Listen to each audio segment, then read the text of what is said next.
नमस्कार साथियों, मैं विशाल सारस्वत आप सभी का स्वागत करता हूं आपके अपने प्लेटफॉर्म FWA फ्यूचर वे एकेडमी पर।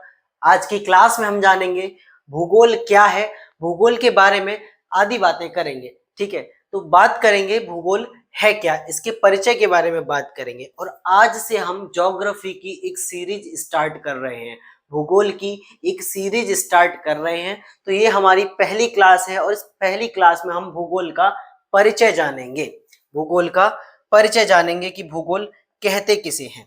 तो आइए शुरुआत करते हैं सबसे पहले भूगोल की उत्पत्ति से कि भूगोल शब्द की उत्पत्ति कहां से हुई है।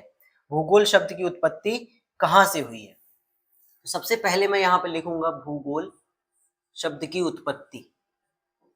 भूगोल, ठीक।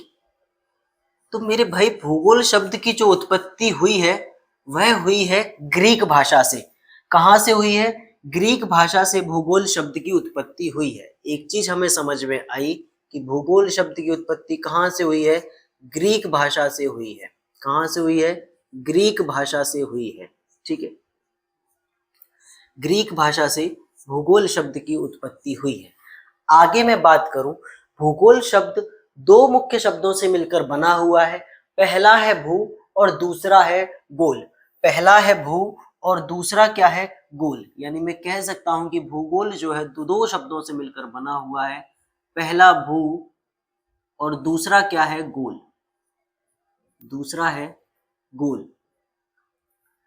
चूंकि ग्रीक भाषा से उत्पत्ति होने के कारण भू शब्द का अर्थ होता है पृथ्वी। भू शब्द का अर्थ होता है पृथ्वी। ठीक है, भू शब्द का अर्थ क्या होता है? पृथ्वी।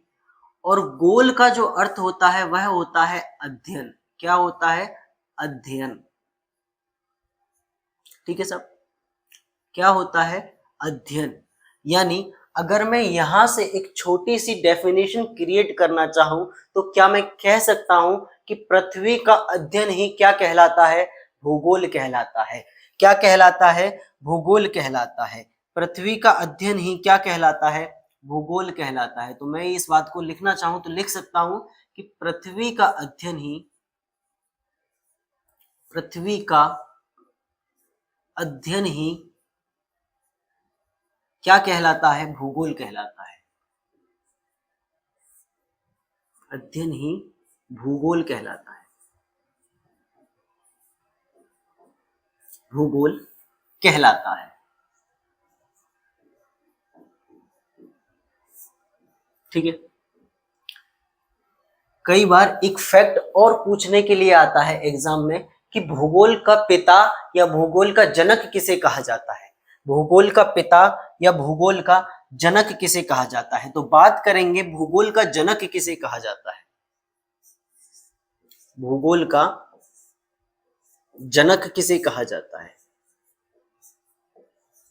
ठीक है, तो भूगोल का जनक एक बड़े विद्वान हुए हैं, इरेटोस्थेनीज। कौन? इरेटोस्थेनीज को भूगोल का पिता या भूगोल का जनक कहा जाता है। किसे कहा जाता है? इरेटोस्थेनीज साहब को।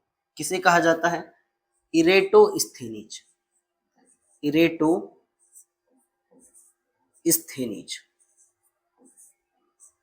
ठीक, इन्हें क्या कहा जाता है? इन्हें भूगोल का पिता या जनक कहा जाता है, इरेटोस्थेनीज को। ठीक है, भूगोल क्या है? तो भूगोल पृथ्वी की सतह का अध्ययन है या पृथ्वी का अध्ययन है। ठीक है, आगे मैं बात करूं इस परिभाषा को अगर हम एक मानक रूप में, एक स्टैंडर्ड फॉर्म में लिखना चाहें तो कैसे लिख सकते हैं? तो हम कह सकते हैं कि पृथ्वी की सतह और इसके बाहरी आवरण का अध्ययन। क्या चीज? पृथ्वी की सतह, पृथ्वी की सतह व इसके बाहरी आवरण का अध्ययन। इसके बाहरी आवरण, बाहरी आवरण का अध्ययन। आवरण का अध्ययन क्या कहलाता है? भूगोल कहलाता है। क्या कहलाता है? भूगोल कहलाता है। कोई दिक्कत यहां तक? ठीक है जी। मैंने कहा कि पृथ्वी की सतह और इसके बाहरी आवरण का अध्ययन ही क्या कहलाता है? भूगोल कहलाता है। इस डेफिनेशन को थोड़ा चित्र के जरिए समझेंगे तो और क्लियर होगा। इस डेफिनेशन को अगर हम थोड़ा चित्र के जरिए समझें तो और क्लियर होगा। ठीक है, जैसे मान के चलिए ये एक पृथ्वी है। ठीक है, मैंने कहा पृथ्वी बना दी, अब हम इसका आवरण बनाएंगे, इसका बाहरी कवच बनाएंगे। ठीक है, तो ये पृथ्वी का एक बाहरी कवच हो गया। ठीक है, ये क्या हो गया? ये पृथ्वी का कवच हो गया साहब। ठीक है,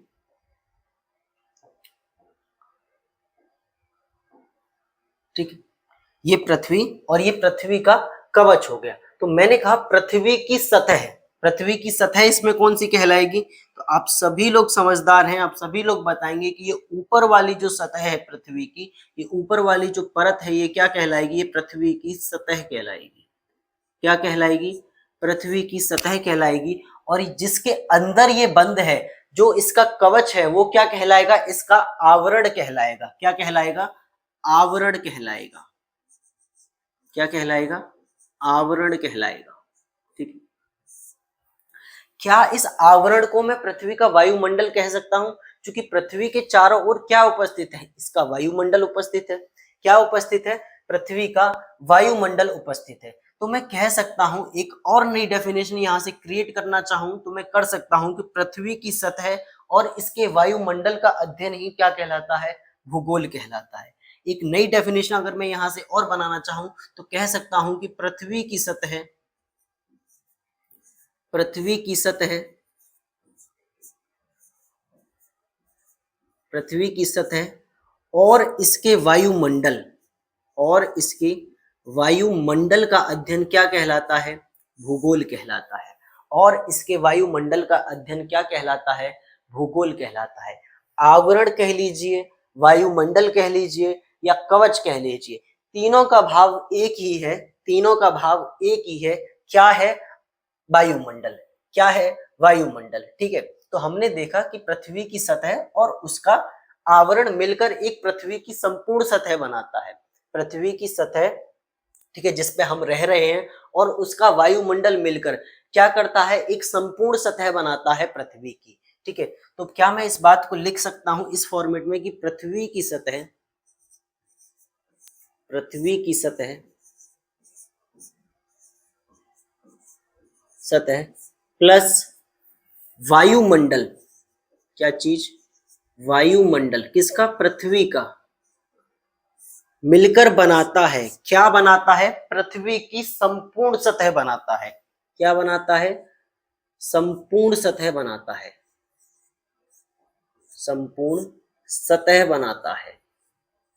ठीक है, क्या बनाता है? संपूर्ण सतह बनाता है। तो मैं इस प्रकार से भी इस परिभाषा को डिनोट कर सकता हूं कि पृथ्वी की संपूर्ण सतह का अध्ययन क्या कहलाता है? भूगोल कहलाता है। क्या कहलाता है? भूगोल कहलाता है। आगे बात करते हैं, इस सतह के बाहर क्या है साहब? ये भी एक बड़ा सवाल उत्पन्न हो जाता है मन में कि इस सतह के बाहर क्या है? तो इस सतह के बाहर अंतरिक्ष उपस्थित है। इस सतह के बाहर क्या उपस्थित है? इस सतह के बाहर उपस्थित है अंतरिक्ष। इस सतह के बाहर क्या उपस्थित है? इस सतह के बाहर उपस्थित है अंतरिक्ष। क्या उपस्थित है? अंतरिक्ष। ठीक, अंतरिक्ष में हमें कौन दिखाई देता है? तो अंतरिक्ष में हमें रात में चमकने वाली वस्तुएं, जिन्हें हम खगोलीय पिंड कहते हैं। क्या कहते हैं? खगोलीय पिंड कहते हैं। क्या होते हैं खगोलीय पिंड? सूरज, चंद्रमा, तारे आदि सब वस्तुएं जो रात में चमकती हैं क्या कहलाती हैं? खगोलीय पिंड कहलाती हैं। क्या कहलाती हैं? खगोलीय पिंड कहलाती हैं। तो एक और विषय हमारे पास उभर कर आया इस ग्राफ, इस चित्र से, कि पृथ्वी की सतह के बाहर वाली जो वस्तुएं हैं, अगर हम उनके बारे में जानकारी अर्जित करें तो वो एक अलग विषय हो जाता है। उस विषय का नाम क्या है? खगोल शास्त्र उसे कहते हैं। क्या कहते हैं उस विषय को? खगोल शास्त्र कहते हैं। क्या कहते हैं? खगोल शास्त्र कहते हैं उस विषय को। यानी खगोल शास्त्र हमें किसके बारे में बताता है? किसके बारे में अध्ययन कराता है? तो खगोल शास्त्र हमें खगोलीय पिंडों के बारे में अध्ययन कराता है। किसके बारे में अध्ययन कराता है? खगोलीय पिंडों के बारे में। किसके बारे में? खगोलीय पिंडों के बारे में अध्ययन कराता है। जैसे खगोलीय पिंड क्या होते हैं? तो सर जैसे सूर्य, चंद्रमा, तारे आदि। क्या? सूर्य, चंद्रमा, सूर्य, चंद्रमा, तारे आदि सब क्या कहलाता है? खगोलीय पिंड कहलाते हैं, जो रात्रि में चमकते हैं। ठीक है, एक चीज तो क्लियर हो गई कि भूगोल अलग है और खगोल शास्त्र अलग है। भूगोल अलग है और खगोल शास्त्र अलग है। भूगोल के अंदर केवल और केवल हम किसका अध्ययन करते हैं? पृथ्वी की सतह और उसके वायुमंडल का अध्ययन करते हैं। खगोल शास्त्र में हम सूर्य, चंद्रमा, तारे, ब्रह्मांड आदि सब का क्या करते हैं? अध्ययन करते हैं। आदि सब का क्या करते हैं? अध्ययन करते हैं। यदि मेरे दिमाग में एक भावना और जागरूक हुई कि पृथ्वी के अंदर क्या है, पृथ्वी के केंद्र में क्या है, ये चीज की भावना अगर मेरे अंदर जागरूक हुई और मैंने चाहा कि इसके बारे में मैं जानकारी अर्जित करूं, ज्ञान लूं कि पृथ्वी के अंदर क्या है, तो ये विषय, ये फिर एक और अलग विषय हो गया। ये क्या है?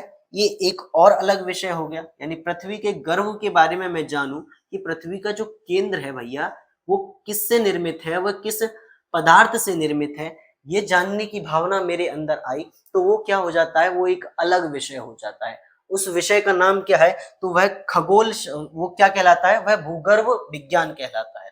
क्या कहलाता है? वह भूगर्भ विज्ञान कहलाता है। क्या कहलाता है? भूगर्भ विज्ञान कहलाता है। भूगर्भ विज्ञान कहलाता है। ठीक है, भूगर्भ विज्ञान कहलाता है। इसके अंदर हम किस चीज का अध्ययन करते हैं? तो पृथ्वी की आंतरिक संरचना का अध्ययन करते हैं। किसका अध्ययन करते हैं? पृथ्वी की आंतरिक संरचना का अध्ययन करते हैं। किसका अध्ययन करेंगे? भूगर्भ विज्ञान के अंतर्गत पृथ्वी की आंतरिक संरचना का अध्ययन करेंगे। आंतरिक संरचना का अध्ययन करते हैं। ठीक है, पृथ्वी की आंतरिक संरचना का अध्ययन हम किस विषय के अंतर्गत करते हैं? तो सब भूगर्भ विज्ञान के अंतर्गत हम पृथ्वी की आंतरिक संरचना का अध्ययन करते हैं। ये बातें आपको समझ में आई? भूगोल समझ में आया कि भूगोल अलग है, खगोल शास्त्र अलग है और भूगर्भ विज्ञान अलग है। भूगोल के अंतर्गत हम पृथ्वी की सतह और इसके वायुमंडल का अध्ययन करेंगे। ठीक है, भूगर्भ विज्ञान में हम पृथ्वी की आंतरिक संरचना का अध्ययन करेंगे कि पृथ्वी किस प्रकार से अंदर से निर्मित है, अंदर से बनी हुई है। ठीक है, आगे बात करें तो खगोल शास्त्र के अंतर्गत हम किसका अध्ययन करेंगे? जहां पृथ्वी की स्थिति उपस्थित है। कहां पे उपस्थित है? सौर मंडल में उपस्थित है। सौर मंडल के बारे में जानेंगे कि सौर मंडल कैसे बना। ठीक है, ब्रह्मांड में उपस्थित है सौर मंडल, उसके बारे में जानेंगे। तो इस सब का अध्ययन करना क्या कहलाता है? खगोल शास्त्र कहलाता है। क्या कहलाता है? खगोल शास्त्र कहलाता है। ठीक है, ये आदि विषय समझ में आए होंगे आपको। ठीक है, इस फिगर के माध्यम से मुझे यही विषय समझाने थे आपको। ठीक है, आगे बात करते हैं, अपने टॉपिक पे आते हैं कि भूगोल क्या है। मैंने आपको बताया कि पृथ्वी की सतह और इसके आवरण का अध्ययन ही भूगोल कहलाता है। ठीक है, तो अब मैंने बताया आपको पृथ्वी की सतह का अध्ययन ही भूगोल है। तो जानेंगे कि पृथ्वी की सतह क्या है। पृथ्वी की सतह क्या है? ठीक है, पृथ्वी की सतह क्या है? ठीक है, ये एक बड़ा सवाल है कि पृथ्वी की सतह क्या चीज है।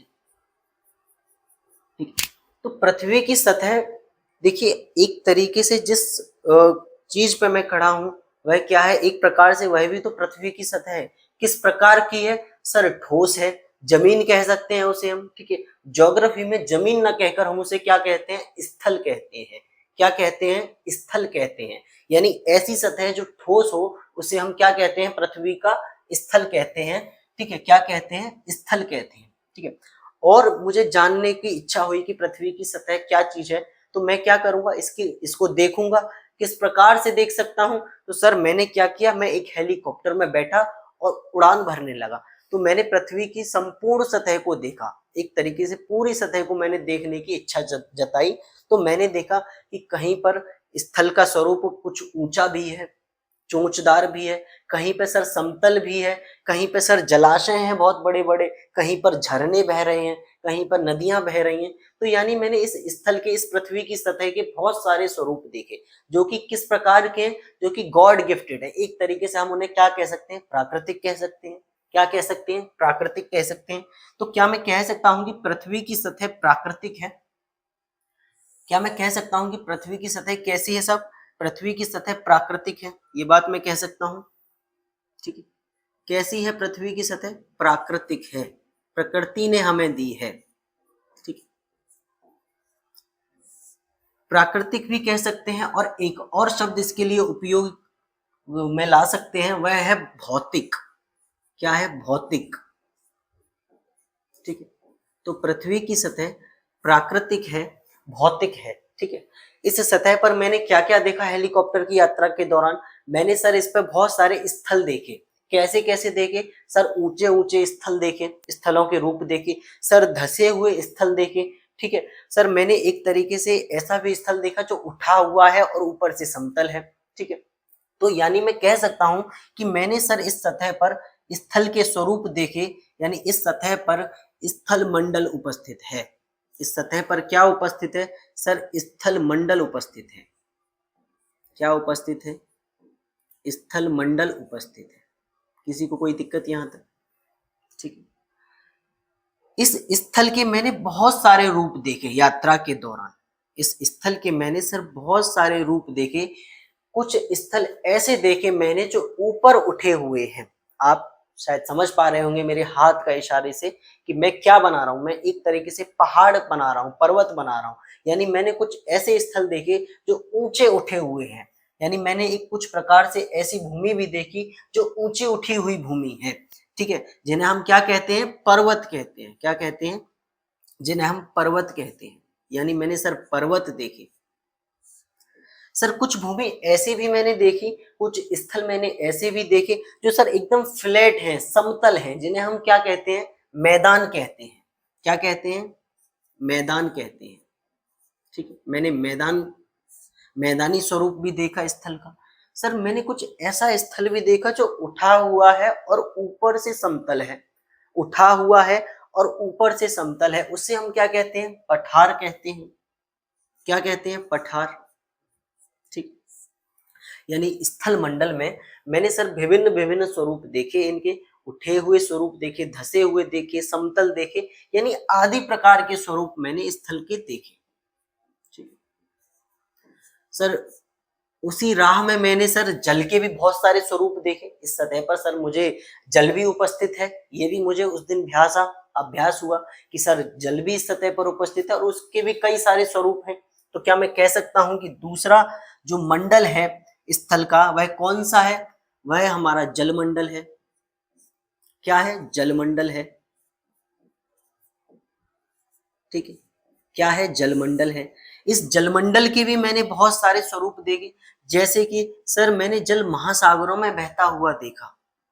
ठीक है, मैंने महासागरों में जल बहता हुआ देखा। सर मैंने नदियों में जल बहता हुआ देखा।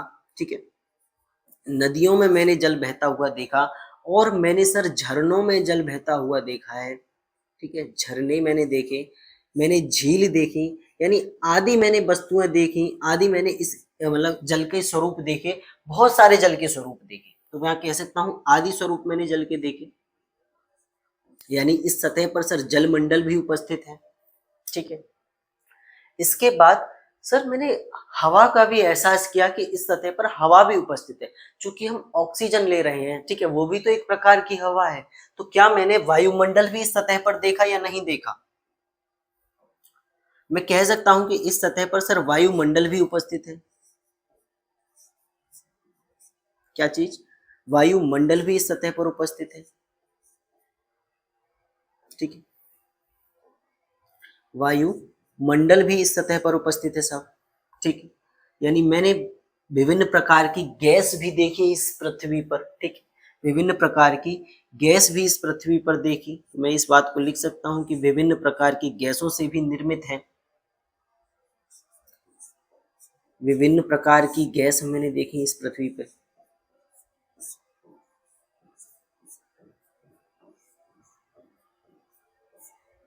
देखी मैंने इस सतह पर, ठीक है। अब सर जिस जगह मैं रह रहा हूँ, जिस जगह पर मैं रह रहा हूँ, वो एक अलग ही प्रकार का मंडल है।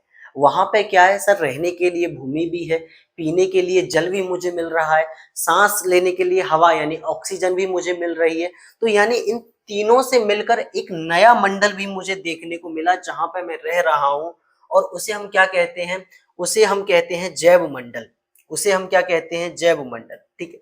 जैव मंडल क्या है, इन तीनों का एक मिश्रण है जो जीवन के लिए उपयोगी है, जो जीवन के लिए उपयोगी है, जहां जीवन जीने की दशाएं उपस्थित हैं सभी, ठीक है। जहां पे सर मुझे वायुमंडल भी देखने को मिलता है, जल मंडल भी देखने को मिलता है सॉरी, स्थल मंडल भी मुझे देखने को मिलता है, और विभिन्न प्रकार के जीव जंतु पादप, ठीक है, आदि सब मुझे देखने को मिलते हैं। और उसी जैव मंडल में मैं भी रह रहा हूँ, यानी जीवन जीने की दशाएं भी एक सेपरेट स्थान है। उसको क्या कहा गया, उसको कहा गया जैव मंडल। उसे क्या कहा गया, उसे कहा गया जैव मंडल। क्या कहा गया उसे, उसे कहा गया जैव मंडल। यानी ये तीनों मंडल मिलकर किस प्रकार का एक विशेष मंडल बनाते हैं जो जीवन जीने के लिए उपयोगी होता है, वह है हमारा जैव मंडल। क्या है, जैव मंडल। यानी ये तीनों किस प्रकार का मंडल बनाते हैं, मिलकर जैव मंडल बनाते हैं। क्या बनाते हैं, जैव मंडल,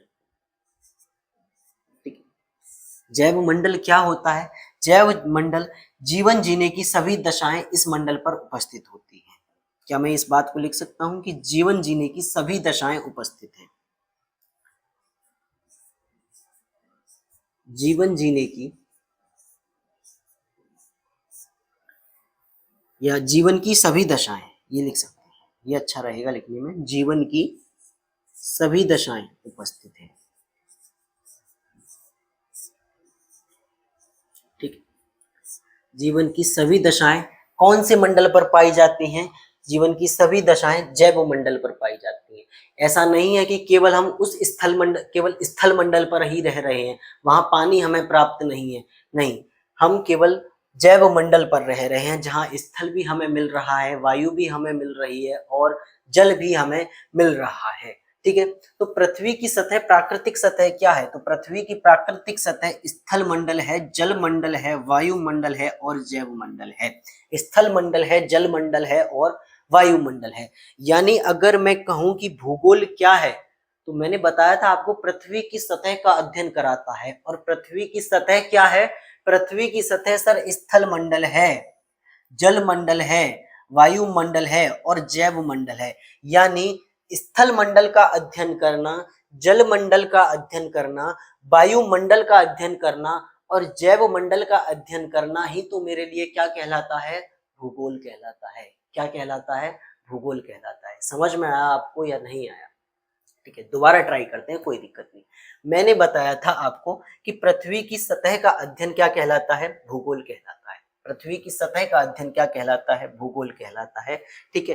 तो मैंने पृथ्वी की सतह को जानने की कोशिश की कि इस सतह पर क्या क्या उपस्थित है। तो मुझे दिखा पृथ्वी की सतह पर स्थल का स्वरूप उपस्थित है, जल के बहुत सारे स्वरूप उपस्थित हैं, वायु के विभिन्न प्रकार की गैसें यानी बहुत सारे स्वरूप उपस्थित हैं, और इन तीनों से मिलकर एक अलग ही, एक विशेष प्रकार का मंडल यानी एक विशेष प्रकार का स्वरूप भी उपस्थित है, जिसे हम क्या कहते हैं, जैव मंडल कहते हैं।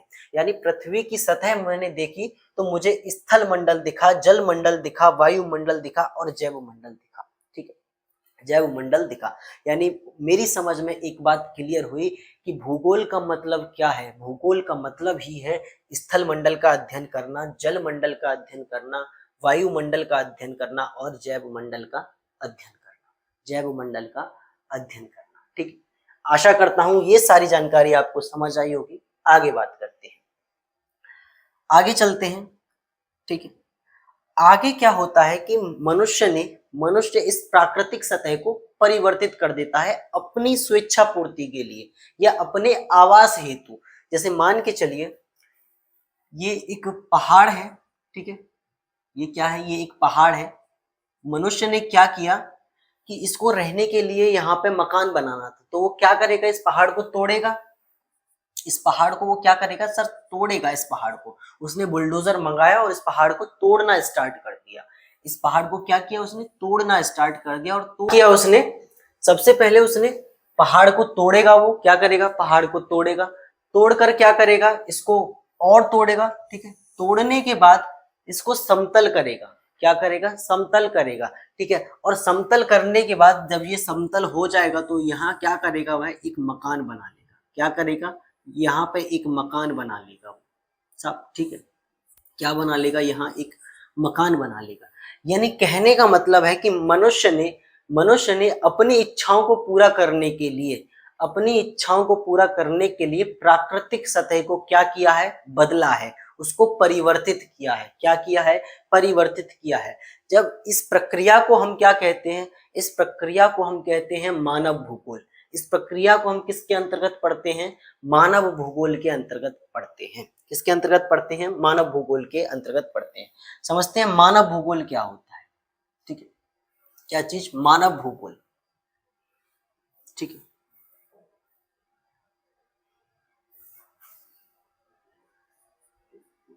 मानव भूगोल,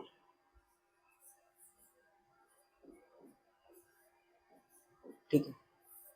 मानव भूगोल में क्या होता है कि मनुष्य प्राकृतिक सतह को स्वेच्छा पूर्ति के लिए या अपने आवास हेतु इसको क्या करता है, परिवर्तित करता है, ठीक है। परिवर्तित करने का मतलब वह अपनी इच्छा के लिए यहाँ पे सड़क का निर्माण कर देगा, वह कारखाने बना देगा, उद्योग स्थापित कर देगा, ठीक है। कृषि के लिए उपजाऊ भूमि का निर्माण कर देगा। तो उसने क्या किया, उसने प्राकृतिक सतह को ही तो बदला, उसने क्या किया, प्राकृतिक सतह ही को तो बदला। तो मानव भूगोल क्या है, मानव भूगोल प्राकृतिक सतह का बदलाव है, किसके द्वारा, मनुष्य के द्वारा। क्या मैं कह सकता हूं इस बात को कि प्राकृतिक सतह का या मनुष्य द्वारा, इस तरीके से इसको लिखते हैं कि मनुष्य के द्वारा, मनुष्य के द्वारा प्राकृतिक सतह का परिवर्तन, प्राकृतिक सतह का परिवर्तन, सतह का परिवर्तन क्या कहलाता है, परिवर्तन मानव भूगोल कहलाता है, मानव भूगोल कहलाता है, भूगोल कहलाता है, ठीक है। क्या कहलाता है, मानव भूगोल कहलाता है। प्राकृतिक सतह का परिवर्तन मनुष्य के द्वारा क्या कहलाता है, मानव भूगोल कहलाता है, ठीक है। मान के चलिए पृथ्वी की प्राकृतिक सतह थी, एक जगह बहुत सारे वन थे, ठीक है, और उसको मनुष्य ने कटवा दिया। कटवाने के बाद वहां पे क्या कर दिया, वहां पे जो है एक तरीके से स्थल बना दिया, उसको वहां पे फैक्ट्री का निर्माण कर दिया। क्या कर दिया, वहां पे फैक्ट्री का निर्माण कर दिया। तो उसने बदला तो प्राकृतिक सतह को ही। यानी हम कह सकते हैं कि इसके अंदर हम किसको पढ़ते हैं, इसके अंदर हम पढ़ते हैं साहब, किसे पढ़ते हैं सर, कृषि इसके अंदर पढ़ते हैं। किसे पढ़ेंगे, कृषि को इसके अंतर्गत पढ़ेंगे, ठीक है। कृषि को हम मानव भूगोल के अंतर्गत पढ़ते हैं, ठीक है। उसने प्राकृतिक सतह को बदला और बड़े बड़े उद्योग स्थापित कर दिए, यानी उद्योगों को हम मानव भूगोल के अंतर्गत पढ़ेंगे, ठीक है। सर सड़क का निर्माण कर दिया आने जाने में, ठीक है, ताकि समय कम लगे, ताकि आसानी पूर्वक हम एक स्थान से दूसरे स्थान पर पहुंच जाएं। यानी परिवहन का उसने एक तरीके से क्या किया, परिवहन का उसने निर्माण कर दिया सतह को परिवर्तित करके, ठीक है। मैं कह सकता हूं परिवहन, ठीक है। उसने सर सड़क भी तो बनाई है, ठीक है। परिवहन या सड़क एक ही का उदाहरण है, ठीक है। सड़क बनाई आदि जैसी चीजें वह अपनी स्वेच्छा पूर्ति के लिए इस प्राकृतिक सतह को परिवर्तित कर कर निर्मित करता है। अपनी स्वेच्छा पूर्ति के लिए वह क्या करता है, प्राकृतिक सतह को परिवर्तित कर कर एक नई सतह निर्मित कर देता है। वह मानव निर्मित सतह कहलाती है। क्या कहलाती है, मानव निर्मित सतह कहलाती है। क्या कहलाएगी, मानव निर्मित सतह। तो क्या मैं इसे मानव निर्मित सतह कह सकता हूँ, ये जो नई नई चीजें बनेंगी इसे क्या मैं मानव निर्मित सतह कह सकता हूँ, ठीक है। कृषि सर प्राकृतिक भूमि थी, बंजर भूमि थी, उसने क्या किया, उसको खोदा, उस लायक बनाया कि यहाँ पे कृषि की जा सके। उस लायक बनाया उसने कि यहाँ पे कृषि की जा सके, तो उसने प्राकृतिक सतह को बदला और वहां पे कृषि करना स्टार्ट कर दिया। ठीक है सर, एक जगह पर बहुत घने वन थे, उसने वनों को कटवा दिया, किसने? मनुष्य ने, और कटवा कर वहां पर सर कारखाने स्थापित करा दिए। ठीक है, उसने प्राकृतिक सतह को बदल दिया, किस लिए बदल दिया? अपनी इच्छा को पूरा करने के लिए। सर सड़क एक तरीके से सर एक रोड था, वहां पे बहुत सारे खाड़ खड्डे थे, रोड नहीं एक तरीके से सतह थी। ठीक है, वहां पे बहुत सारे खड्डे थे, उन खड्डों को उसने भरवाया, भरवाने के बाद वहां पे एक अच्छी सी सड़क बना दी ताकि परिवहन में आसानी हो, ताकि परिवहन में आसानी हो। यानी प्राकृतिक सतह को बदल दिया किसने? मनुष्य ने। तो वह क्या कहलाता है? वह मानव भूगोल कहलाता है। क्या कहलाता है? मानव भूगोल कहलाता है। अब बड़ा सवाल यहाँ से ये उत्पन्न होता है कि पृथ्वी की प्राकृतिक सतह बनी कैसे? पृथ्वी की प्राकृतिक सतह बनी कैसे? ये एक बड़ा सवाल उत्पन्न होता है।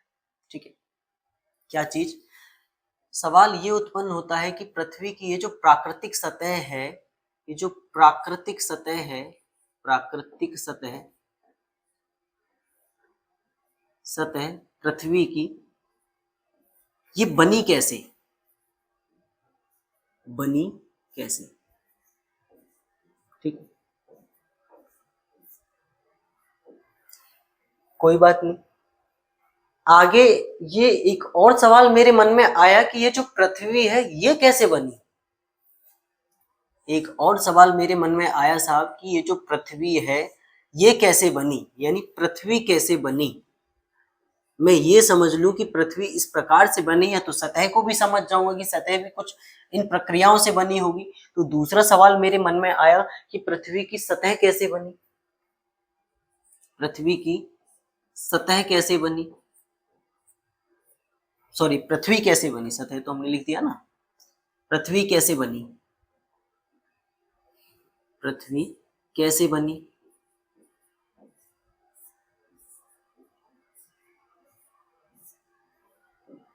किसी ने मुझे बता दिया कि देखिए साहब पृथ्वी जो है सौर मंडल में उपस्थित है। अब मेरे मन में एक और सवाल आ गया कि सर ये सौर मंडल कैसे बना? क्या चीज? कि साहब ये सौर मंडल कैसे बना?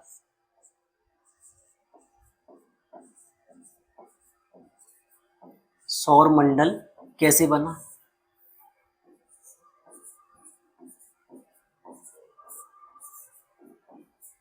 ठीक,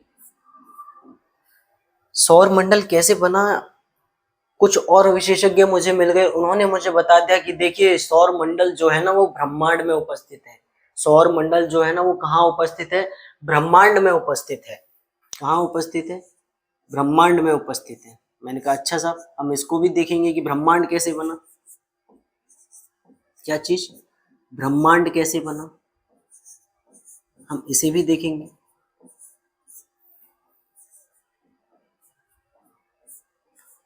अब यहां आकर मेरी गाड़ी रुक गई सवालों की कि यार ब्रह्मांड में उपस्थित है सौर मंडल और सौर मंडल में उपस्थित है पृथ्वी और पृथ्वी की सतह का मुझे करना है पता, क्योंकि मैं जानना चाहता हूं भूगोल। क्योंकि पृथ्वी की सतह का ही मतलब है स्थल मंडल, जल मंडल, वायुमंडल और जैव मंडल। तो मेरी गाड़ी यहाँ पे आके रुक गई। मैंने कहा सबसे पहले हम पता लगाएंगे सब ब्रह्मांड का। किसका? ब्रह्मांड का पता लगाएंगे कि ब्रह्मांड कैसे बना। ठीक है, उसके बाद हम पता लगाएंगे कि सब सौर मंडल कैसे बना, और उसके बाद पता लगाएंगे कि पृथ्वी कैसे बनी। तो हम सतह तक पहुंच जाएंगे। तो हम क्या है? सतह तक पहुंच जाएंगे। ये सारे सवालों ने मुझे क्या है? घेर लिया। अब इसके बाद मेरी हो गई बोलती बंद। अब मैं सबसे पहले किसका पता करूंगा? कि ब्रह्मांड कैसे बना। यानी भूगोल का मतलब तो मैंने जान लिया सर कि भूगोल का मतलब स्थल मंडल, जल मंडल, वायुमंडल और जैव मंडल। ठीक है, भूगोल और इसके विषयों को भी जान लिया, अलग अलग विषयों को। खगोल शास्त्र भी जान लिया मैंने। सर मैंने जान लिया कि भूगर्भ विज्ञान क्या है, ये भी जान लिया। अब मेरी गाड़ी एक जगह आकर रुक गई कि पृथ्वी की सतह को मुझे जानना है, तो मुझे पहले जानना होगा कि ब्रह्मांड कैसे बना, ब्रह्मांड के बाद में सौर मंडल कैसे बना, और सौर मंडल के बाद में सर पृथ्वी कैसे बनी, और पृथ्वी के बाद में इसकी सतह कैसे बनी। ठीक है, तो ये थी हमारी आज की क्लास। कल हम जानेंगे कि ब्रह्मांड कैसे बना, ब्रह्मांड की उत्पत्ति के बारे में हम आगे की क्लास में चर्चा करेंगे। ठीक है, तो आशा करता हूं आपको ये क्लास हमारी पसंद आई होगी, हमारी दी गई जानकारी आपको पसंद आई होगी। अगर पसंद आई हो तो हमारी वीडियो को लाइक कीजिए, हमारे चैनल को सब्सक्राइब कीजिए और मिलते हैं जल्दी एक और नए वीडियो में। तब तक के लिए धन्यवाद।